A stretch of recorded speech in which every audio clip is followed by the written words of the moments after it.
How to upload Instagram stories on PC, Chromebook, or laptop. Hi everyone, I'm here to assist you today. Without any delay, let's jump right in.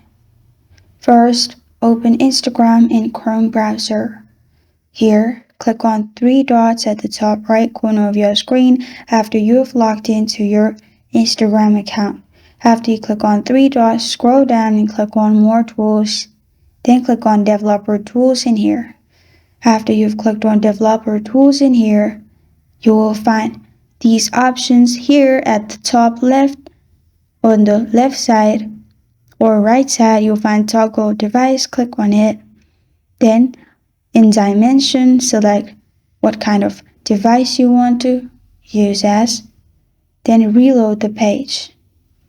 After you've reloaded the page, you'll find your story option. Click on your story option.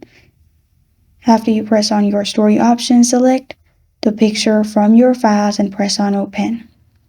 Here at the bottom, click on Add to your story.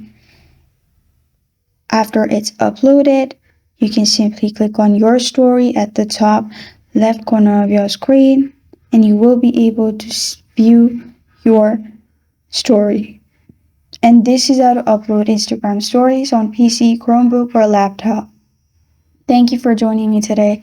If this video helps you out, please leave a like and subscribe for more. Got a question or want to suggest a topic? Comment below. Thank you for watching.